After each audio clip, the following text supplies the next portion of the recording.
The dim glow of a flickering street lamp outside the boarded-up theater barely penetrated the heavy Chicago mist. Detective Evelyn Grant stood at the cordoned-off entrance, staring at the grotesque tableau inside. The body of a young man dangled from thin, nearly invisible wires. His arms and legs, twisted into unnatural poses, mimicked the jerky gestures of a marionette mid-performance. His face, eerily serene, seemed almost painted, with a faint blush on his cheeks and a grotesque red smear curling into a smile. Evelyn's stomach churned, but she forced herself to step closer. The faint rustle of plastic booties on wood echoed through the cavernous space as forensic techs moved methodically, snapping pictures and gathering evidence. At the man's feet was a worn, yellowed playbill. Evelyn knelt carefully, pulling on gloves before picking it up. The title, A Silent Tragedy, was scrawled in ornate script across the top. Beneath, in the same ink but shakier hand, was a cryptic line. Act 2 begins where stars reflect in glass. She frowned, turning the clue over in her mind. "Detective Grant," a voice called from behind her. She glanced up to see Officer Harris approaching, his face pale but composed. "The medical examiners are here. They're saying preliminary time of death was around midnight. No ID on him yet, but..." He hesitated, casting a wary glance at the posed figure above them. "Whoever did this took their time. The knots, the wires, it's meticulous." Evelyn nodded, the wheels in her mind already turning. "And the theater?" she asked, gesturing to the crumbling walls and rows of decaying seats. "Abandoned for decades," Harris replied. "City records say it's been slated for demolition twice, but red tape kept it standing." He looked up at the victim again, his voice dropping to a near whisper. "Why here?" "That's what we're going to find out," Evelyn said, her tone clipped. She scanned the room, noting the faint traces of dust disturbed by the killer's work. Every element of the scene felt deliberate, staged. This wasn't just a murder, it was a performance. The playbill in her hand seemed to taunt her, its cryptic words daring her to understand. Act 2 begins where stars reflect in glass. Evelyn knew the city well enough to recognize the subtle hint. It could be the Adler Planetarium, with its stargazing exhibits, or one of the downtown high-rises where the skyline mirrored off endless panes of glass. Either way, the clock was ticking. As dawn broke over the city, casting a pale light through the mist, Evelyn drove back to the precinct with the playbill sealed in evidence.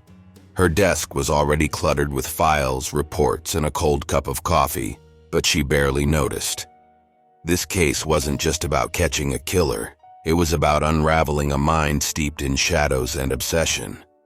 She spread out the items recovered from the theater, photographs of the victim, close-ups of the intricate wire rigging, and the ominous playbill. The killer's methodical nature sent a chill through her. This wasn't the work of someone who acted on impulse. Whoever they were, they had planned every detail like a playwright scripting their masterpiece. Evelyn's thoughts were interrupted by her partner, Detective Marcus Vega, who dropped a fresh cup of coffee on her desk with a tired smile. "Thought you could use this," he said, settling into the chair across from her. "Thanks," she muttered, taking a sip and grimacing. It was bitter, but it jolted her awake. "So," Marcus began, nodding toward the evidence, "any leads on this Act 2 clue?" "Not yet," Evelyn admitted. "But I think it's a location. The killer's staging these murders like scenes in a play. If we figure out where the next one is, we might have a chance to stop them."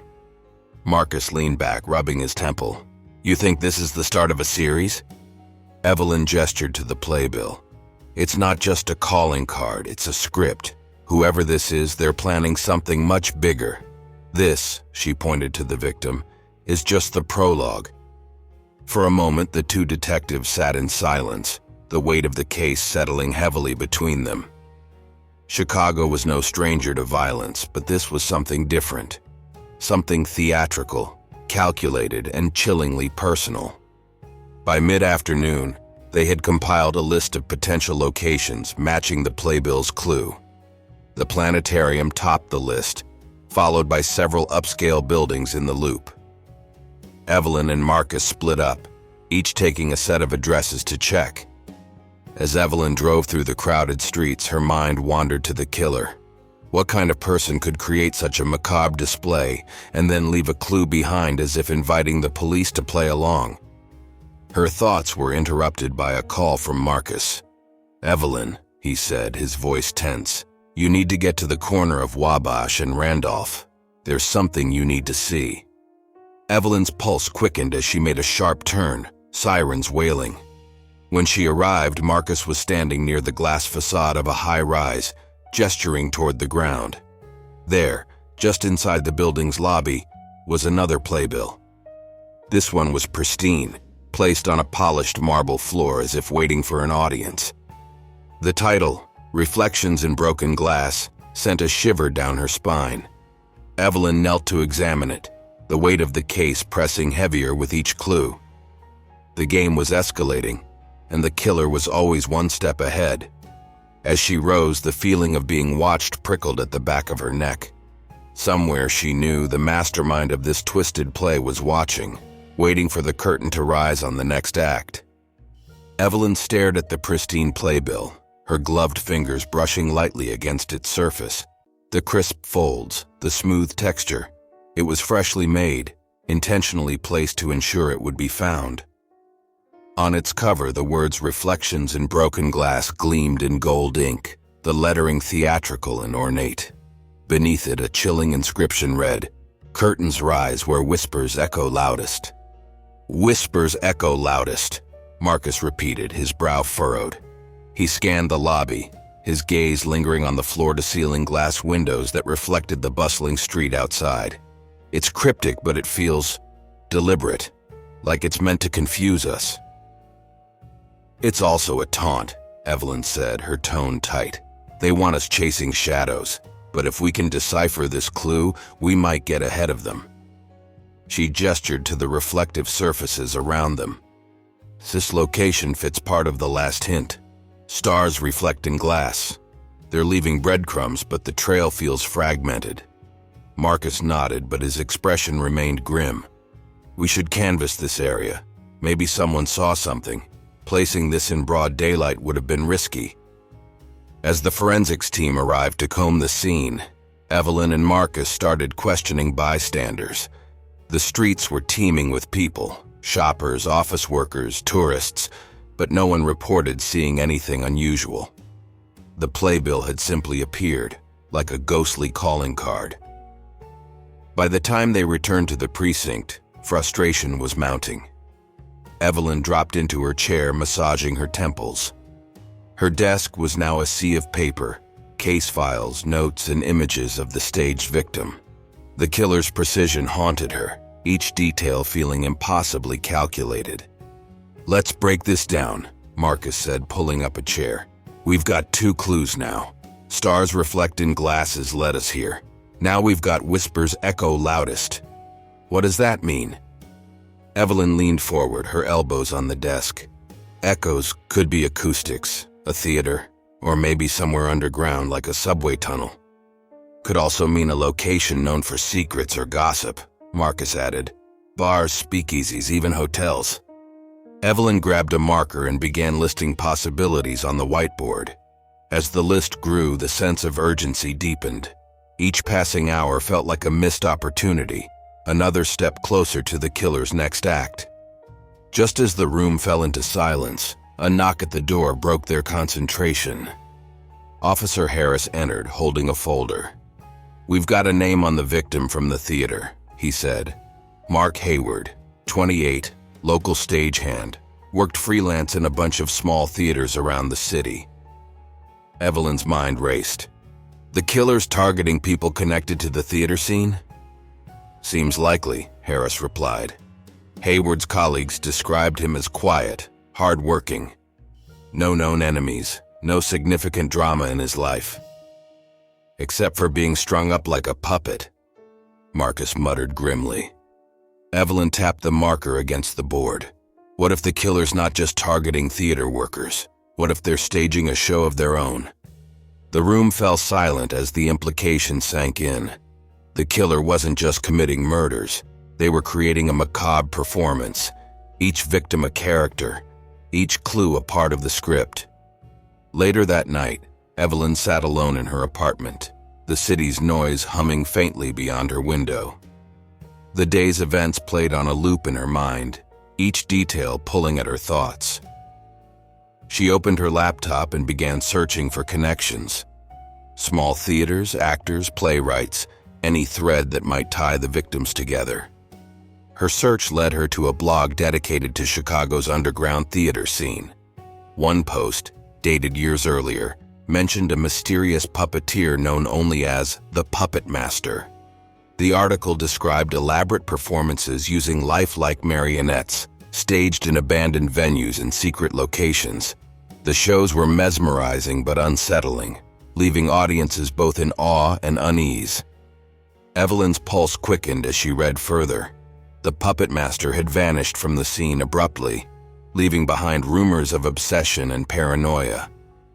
Some speculated they had become disillusioned with their craft, while others believed they had retreated deeper into obscurity, consumed by their art. Could this be the killer? A recluse driven to extremes, turning their theatrical vision into something far darker? Evelyn saved the article and made a note to investigate further. But before she could delve deeper, her phone buzzed. It was Marcus. "Evelyn," he said, his voice tense. "We've got another scene, the Civic Auditorium. Security guard found a body in one of the side halls." Her heart sank. "I'm on my way." The Civic Auditorium was grand but worn, its once gilded interior tarnished by decades of neglect. The body was positioned near the stage, suspended by wires in an eerily graceful pose. The victim, a middle-aged woman, wore a tattered costume, her face painted with exaggerated features that mirrored the expression of a marionette mid-dance. At her feet lay another playbill. This one read, "The Final Whisper." Evelyn picked it up, her hand steady despite the chill that ran down her spine. The inscription inside read, "Where silence breaks and shadows speak." Marcus joined her, his face pale but determined. "It's another clue." "And another message," Evelyn murmured. She looked around the cavernous hall, the silence pressing heavily against her. The killer was upping the ante, their performance becoming more elaborate, their clues more enigmatic. But as Evelyn stared at the lifeless figure above, one thought burned in her mind. The killer was already writing the next act.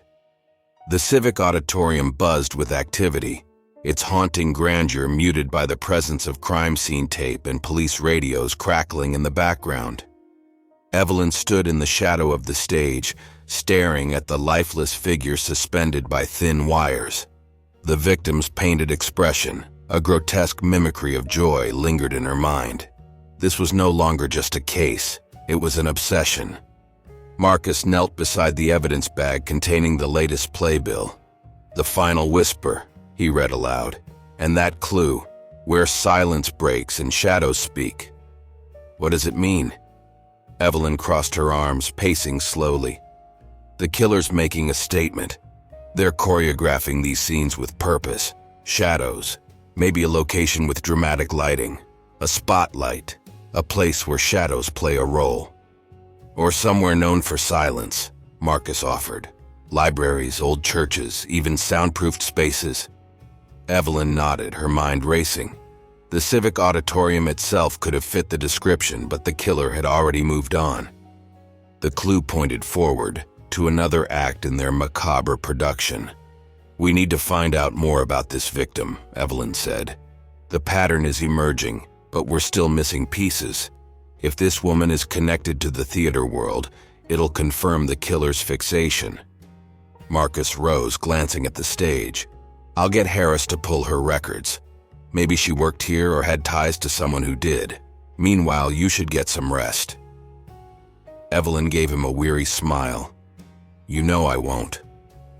Marcus sighed but didn't argue. He knew her well enough to understand that rest wasn't an option, Not while the killer was out there, orchestrating their next move.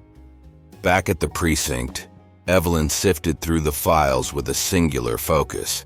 The victim had been identified as Lydia Chambers, a former actress who had performed in small productions across Chicago.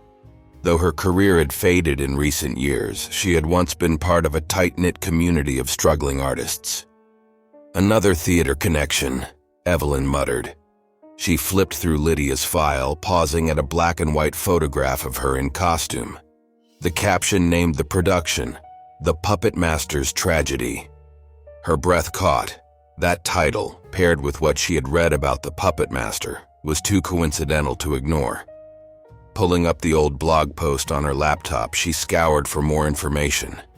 Lydia had performed in that production nearly 2 decades earlier, when the Puppetmaster shows were infamous for their haunting artistry. A chill ran down her spine. Could the killer be someone from Lydia's past? A collaborator? An admirer?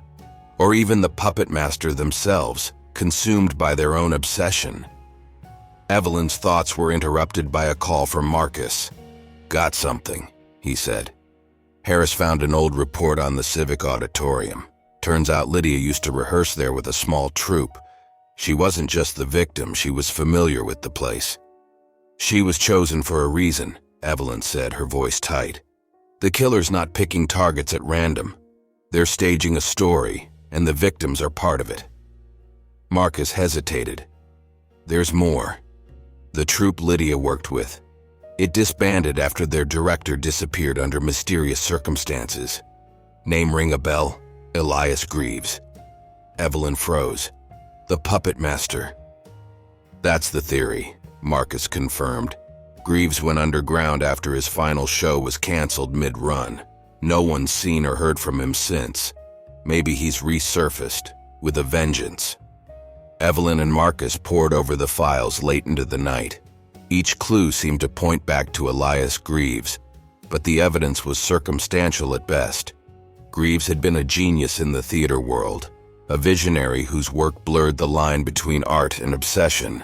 His disappearance had left a void in the community, and his legacy had taken on an almost mythic quality. "We need to find someone who knew him," Evelyn said. "Someone who can tell us what Greaves was like before he vanished." Marcus nodded. "There's one name that keeps popping up, Julian Marks. He was a playwright who worked closely with Greaves. He might know something." The next morning, they tracked Julian to a cramped apartment on the city's north side. The man who opened the door was frail and unkempt, his eyes sunken from years of sleepless nights. At the mention of Elias Greaves, his expression darkened. "You're here about the murders," Julian said, his voice hoarse. "Aren't you?" Evelyn nodded. "We think they're connected to Greaves. What can you tell us about him?" Julian sighed, sinking into a worn armchair. "Elias was a genius. But genius, it has a price. He was obsessed with control, with perfection. The marionettes were more than props to him. They were an extension of himself. When the troupe disbanded, he took it as a betrayal. He became unhinged."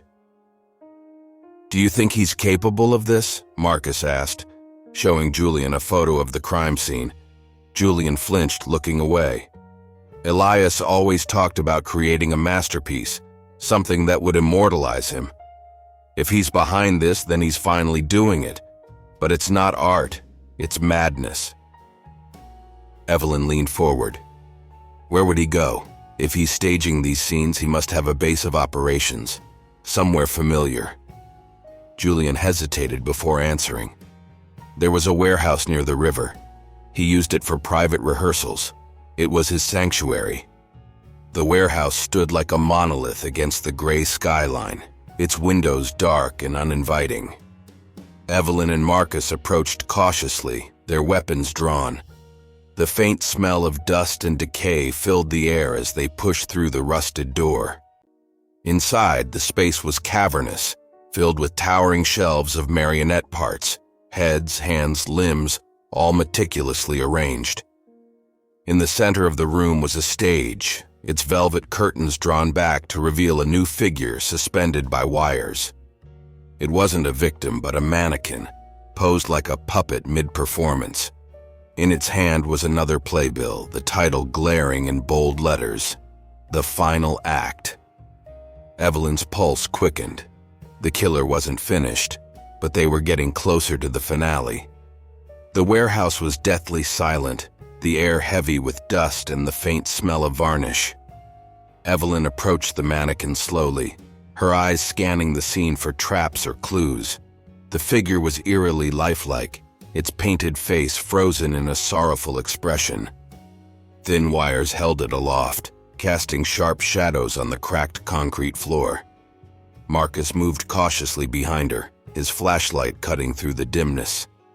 "This place feels like a mausoleum," he muttered. Evelyn nodded, her gaze fixed on the playbill clutched in the mannequin's wooden hand.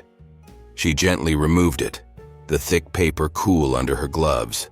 The title, "The Final Act," was scrawled in ornate gold lettering. Beneath it, another cryptic message. "The show ends where it began." Her breath caught. "It's the first theater," she said aloud. Marcus frowned. "The boarded-up one where we found Mark Hayward?" Evelyn nodded, the pieces clicking into place. "It's the only explanation. The killer is drawing us back to the start, the final scene of their twisted performance." "But why?" Marcus asked. "Why circle back?" "To complete the story," Evelyn said grimly. "Every play has a climax. They're building towards something, and we're running out of time to stop it." They returned to the precinct to regroup, but the tension was palpable. Evelyn spread the case files across the desk, her mind racing to connect the dots. The victims, the clues, the locations. It all pointed to a grand design. "This isn't just about the murders," she said, her voice urgent. "The killer wants an audience. They've been staging these scenes for us, drawing us in. The final act isn't just another killing. It's their magnum opus." Marcus leaned over the desk, his brow furrowed. "So what's their endgame? What happens when we get there?" Evelyn didn't answer immediately. Her thoughts were on Elias Greaves, the reclusive puppeteer who had become the prime suspect. If he truly was the Puppetmaster, this performance was his ultimate creation, a way to cement his legacy in infamy. "We need to go now," she said, grabbing her coat. "If the killer is staging the final act, they won't wait for us to catch up. This is their moment, and they won't waste it." The abandoned theater loomed in the darkness, its crumbling facade lit only by the faint glow of streetlights. Evelyn and Marcus parked a block away, approaching the building with weapons drawn. The silence was oppressive, broken only by the creak of the wind against the rotted wooden boards. Inside, the air was damp and cold, carrying the faint smell of mildew. The theater had transformed since their last visit. Rows of dusty seats had been meticulously arranged, as if awaiting an audience.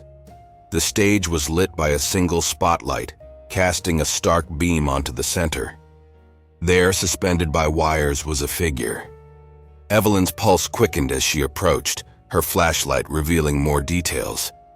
The figure wasn't a mannequin this time. It was a man, his lifeless body posed like a puppet mid-bow. His face was painted in the same grotesque style as the previous victims, and a playbill was pinned to his chest. Marcus crouched to examine the scene, his voice low. Another victim, male, mid-30s, same method as before. He paused, frowning. "Wait, this one's different." Evelyn's eyes narrowed. "How?" "No ropes on his wrists or ankles," Marcus said. "He's not restrained like the others. It's almost like—" He trailed off, his expression darkening. "Like he volunteered for this." The playbill confirmed their suspicions. The inscription inside read, "Applause for the puppet who cuts his own strings." Evelyn's stomach churned. The killer manipulated him, convinced him to take part in this. It's not just about murder anymore. It's about control. A faint sound interrupted her thoughts, a slow, deliberate clap. Evelyn and Marcus spun around, weapons raised. From the shadows, a figure emerged. Dressed in a tailored black suit and wearing a porcelain mask, the person moved with an unsettling grace. "Detectives," the figure said, their voice smooth and theatrical. "Welcome to the finale." "Elias Greaves," Evelyn said, her voice steady. The figure tilted their head, the mask's painted smile gleaming in the spotlight. "Ah, so you've done your research. Tell me, what do you think of my work?" "It's not art," Evelyn snapped. "It's murder." "Art and life are not so different," Greaves replied, his tone almost wistful. "Both require sacrifice, precision, and passion. My performers gave themselves willingly. They understood the beauty of surrendering to the craft." "You're delusional," Marcus growled. "This ends here." Greaves chuckled, the sound echoing eerily in the empty theater. "Oh, but it's already ended. You're standing in my masterpiece. The final act is yours to complete." Before either detective could react, the stage lights flickered, and the sound of grinding gears filled the air. Evelyn turned to see the wires holding the victim tightening, pulling the lifeless body upward like a macabre curtain call. Greaves took a step back, his arms outstretched. "The stage is set, the audience captivated. Will you play your roles, or shall the curtain fall on all of us?" Evelyn's mind raced. She could feel the weight of the killer's words, the twisted logic behind his actions. But she refused to give in. "Not today," she said, raising her weapon. The lights cut out, plunging the theater into darkness. Shouts echoed through the space as the detectives scrambled to regain their bearings. When the lights flickered back on, Greaves was gone. But on the stage, a new playbill lay where he had stood. It read, "The End?" Evelyn picked it up, her grip tight. The killer had slipped through their fingers, but the performance wasn't over. Not yet. If you like this theatrical Chicago killscape, give it a thumbs up, subscribe to our channel, and hit the notification bell. Which American city will be next?